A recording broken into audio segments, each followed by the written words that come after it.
Le damos la bienvenida a Norberto Galazo. Él es ensayista, es historiador, especialista en peronismo.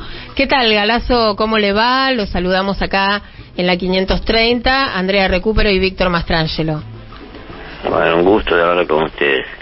¿Qué tal? ¿Cómo andan? Bien, con ganas de charlar. Cada tanto nos gusta conversar con usted de coyuntura, de peronismo. Y estábamos hablando, recién empezamos el programa a las 4 de la tarde y estábamos conversando con mi compañero acerca de la agenda del ministro de Economía, de Massa, y de todas las expectativas que genera la designación, el nombramiento, ¿no?, de Massa y la agenda que trae el nuevo ministro al frente de todos. ¿Qué evaluación hace usted de este nuevo rol de Massa dentro de la coalición de gobierno y qué expectativas le genera, Galazo? Bueno, la situación es muy compleja, ¿no? Es bastante difícil y él ha tenido un rasgo de audacia, diríamos, en aparecer como una figura que puede empezar a encontrar soluciones, ¿no? Esto es lo que aspiramos todos, pero no deja de ser complicada la situación en materia especialmente de precios y de algunos objetivos, digamos, que no se han logrado hasta ahora, que están pendientes, especialmente la distribución del ingreso en favor de los trabajadores, ¿no? Sí. Esto es algo complicado, los precios se han desbordado y habría que tener un objetivo muy claro y muy contundente para evitar que se siga produciendo esto que, bueno, Cristina hizo referencia la otra vez a que había crecimiento, pero iba a resultar que el crecimiento se iban a beneficiar 4 vivos. Sí. Cuando uno lo escucha a algunos de estos grandes dueños de grandes consorcios que así en broma dijeron que el objetivo de ellos es remarcar y remarcar, después lo considero que era una broma, pero es una broma un tanto pesada, ¿no? Porque se hace muy difícil la sobrevivencia para gran parte de la sociedad, ¿no? En ese sentido es positivo, me parece importante que los trabajadores ocupen las calles, porque en realidad la historia de los trabajadores argentinos está ligada a la calle, y la calle se perdió en la época de la pandemia y no se logró recuperar luego, ¿no? En ese sentido uno ve con cierto entusiasmo, cierta expectativa la marcha de la CGT, pero también la ve con algunas debilidades en cuanto a la claridad de objetivos propios de la crisis que también está sufriendo la CGT, esas diversas tendencias que están en su seno, que obligan a esto que se ha hablado tanto en los últimos años de consensos, ¿no? El consenso y el diálogo es posible cuando hay dos que quieren dialogar o que quieren buscar un consenso. Cuando algunos se creen los dueños del país, como las minorías privilegiadas que han hecho grandes ganancias en los últimos años, el consenso es cada vez más difícil. En ese sentido, por eso yo primero le consultaba también sobre Massa, ¿verdad? Sobre qué rol se le está, usted que es un historiador, un hombre que ha estudiado el peronismo, como el movimiento, ¿no? Y cómo se van aglutinando las fuerzas y cuáles han sido los conflictos también. ¿Qué rol le están asignando hoy a Massa dentro de la coalición de gobierno? ¿Cómo considera usted que es ese rol? ¿Es un rol ejecutivo? ¿Es un rol aglutinante? ¿Es un rol político? Bueno, él aspira, dadas sus relaciones internacionales especialmente, a resolver uno de los problemas graves que es la falta de reservas del Banco Central. Entonces, en ese sentido, él tiene vínculos como para conseguir mejorar la situación, por lo menos uno de los objetivos de Banza es ese. Y el otro objetivo es que puedan funcionar algunos mecanismos, de los que hablo en estos días de Tombolini, en el sentido de lograr un estacionamiento, por lo menos, de los precios, y de allí, a partir de allí, entrar a una política que tenga en cuenta las necesidades de los trabajadores y de las familias, tanto de los trabajadores informales especialmente, y también de los trabajadores formales, porque hay muchos que están jugando a la carta de que las paritarias les permitan recuperar el salario perdido estos últimos años, ¿no? Y eso, si nosotros nos vamos dispuestos a tocar grandes intereses, es muy difícil, porque las paritarias pueden conseguir aumentos de salarios, pero si al mismo tiempo los precios se siguen moviendo, se hace muy complicada la cosa. Por ejemplo, a mí no me gusta nada esto de que ha quedado casi no se menciona ahora esta ley de que actuar impositivamente sobre las ganancias inesperadas, que cayeron del cielo con el alza de los commodities en el mercado internacional, ¿no? Sí, se archivó ese proyecto, ¿no? Sí, eso ha quedado en camino. Debería ser uno de los objetivos de la marcha de la CGT, por ejemplo, que eso se cumpliese, ¿no? Pero la CGT tiene sus problemas internos, esas líneas, algunas líneas no están en la tesitura de enfrentar, digamos así, de recuperar las calles con el vigor que tuvo el peronismo en otros años, ¿no? Es decir, el peronismo nació en las calles el 17 de octubre, y bueno, y después tuvimos situaciones especiales como el Cordobazo, por ejemplo, que fue muy importante, y figuras importantes como Ongaro, como Amado Olmos.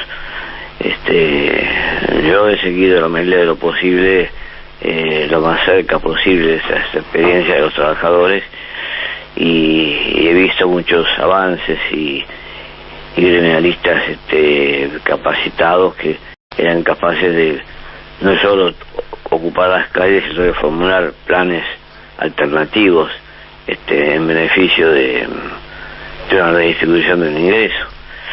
Y esto es lo que veo yo, que no tengo mis dudas que se esté logrando. Digamos así, los deseos son que se profundice en esta presencia de los trabajadores, y que haya bonificaciones fundamentalmente a la representatividad de algunas partes de la dirigencia de la CGT, que no creo que sea auténticamente represente los reclamos de los sectores del trabajo, ¿no? Pero bueno, veremos cómo. Es muy difícil. Ustedes me piden que yo haga historia, pero me piden que haga historia futura, ¿sí? No, tanto no. En la Argentina de hoy es muy difícil, es muy complicado, ¿no? Norberto, esperemos que sea. Sí. Yo voy a aprovechar para hacer historia pasada, porque los feriados nos dan la posibilidad de ir un poco más tranquilos, no dejarnos avasallar por la actualidad, por lo cotidiano. Y bueno, el feriado de hoy está relacionado con el paso a la inmortalidad del 17 de agosto de San Martín.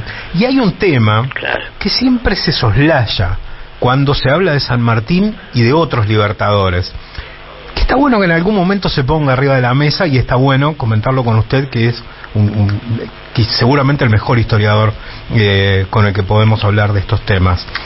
¿Cómo era la relación de San Martín y de otros libertadores con la masonería, y qué significaba ser masón en los momentos de la Revolución Libertadora? ¿Y por qué no se habla de eso, de que San Martín era masón, como, lo repito, casi todos los libertadores de la América? Sí, la masonería fue cambiando, ¿no? En sus En sus inicios era la masonería una forma de ocultar la reacción contra contra lo tradicional, contra la época de la Edad Media, la prevalencia de sectores de derecha. Entonces la masonería permitía juntarse y expresaban de un modo u otro una forma de liberalismo, en el mejor sentido de la palabra liberalismo, que también se fue degradando hasta la llegada hoy, que llamar liberal uno lo relaciona con Pinedo, con Sogaray, con claro, toda una cantidad, Martínez de Oz, ¿no es cierto? En ese sentido, San Martín era, por sobre todo, un libre pensador para su época, un agnóstico que creía fervorosamente en los sectores populares. Eso es lo que demuestra todo su lucha como un militar en España en favor de la Revolución Española de 1808, que fue una revolución democrática, popular, que una de las primeras cosas que hizo fue empezar a repartir tierras y liquidar la Inquisición, por ejemplo, y crear una constitución como la de 1812, que estaba en la misma línea de la Revolución Francesa, en tanto una expresión de libertad, igualdad y fraternidad.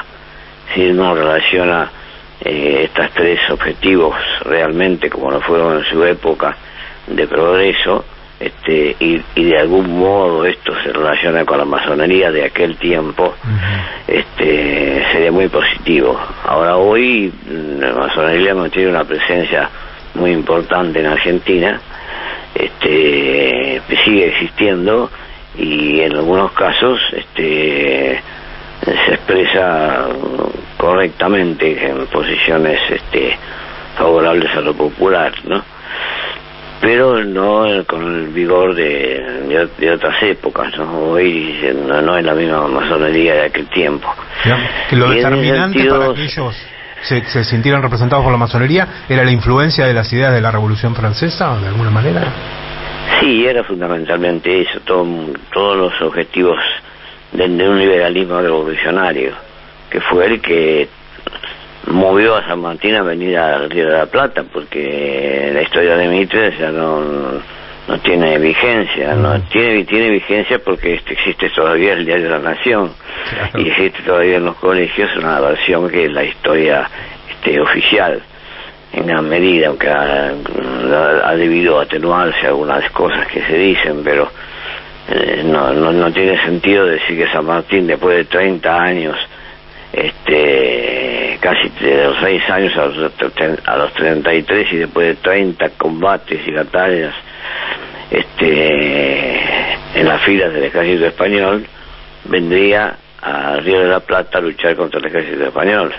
Vino al Río de la Plata a apoyar una revolución popular latinoamericana que se expandió en toda la América Latina de aquel tiempo, cuando en 1810 empiezan a darse revoluciones en todas las principales ciudades de América Latina, ¿no? Con el objetivo de desplazar a los virreyes y establecer juntas democráticas como las juntas de España, como la Junta Central de Sevilla. Ese es el objetivo de San Martín, por sobre todo un hispanoamericano, porque los rasgos mestizos de San Martín, incluso rasgos indios, como se lo calificó en su época, estaban ligadas a toda su actuación, es decir, el entendimiento con Güemes, crear un ejército chileno-argentino, cruzar los Andes con una bandera que no era la Argentina, sino una bandera del ejército de los Andes, y jugar como figura principal en el gobierno como protector del Perú, con la bandera de que hoy, si queremos vincularlo a la realidad actual, tenemos que pensar en las elecciones de octubre en Brasil, donde el triunfo de Lula puede ser un decisivo paso hacia la vuelta del CELAC como cosa importante que es la integración de América Latina, ¿no? Que jugaría, pienso yo, favorecería la vigorización en la Argentina de las corrientes latinoamericanistas y antiimperialistas. Digamos esto es lo que más o menos que de esa masonería ha quedado poco en el tiempo. Sí, yo tengo algunos conocidos y que en general son hombres de progreso, y en algunos casos claramente enemigos de los sectores privilegiados y con una visión hacia el pueblo. Pero también hay otros que tienen una historia vinculada a la oligarquía y que también se han autodenominado masones, así que no creo que hoy podamos considerar que es una organización que puede acompañar, digamos, los cambios, pero evidentemente acá lo que el grave problema es la recuperación del peronismo en cuanto a sus virtudes y banderas principales, que en gran medida se han desdibujado para muchos. Hoy muchos que se dicen peronistas no tienen nada que ver con el 17 de octubre.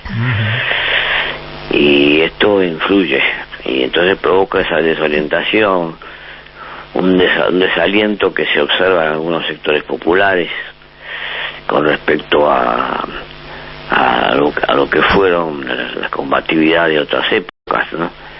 Y eso nos complica bastante, que se piense que que hay que buscar un consenso, un diálogo con los sectores dominantes. Entonces uno se encuentra con los principales ejecutivos de las grandes empresas a la noche y a la mañana siguiente se encuentra con que las listas de los precios están todas remarcadas. Digamos así, no estamos en situación de igualdad como para el consenso, sino que hay que vigorizar el campo popular. Para eso hay que tener un programa y habría que, pienso yo, que lograr lo que todos deseamos, que los dirigentes gremiales sean representativos de sus bases y reclamen lo que sus bases están sufriendo, que es el deterioro del salario real con respecto a los precios, ¿no? Todo esto que se han perdido cerca de un 20%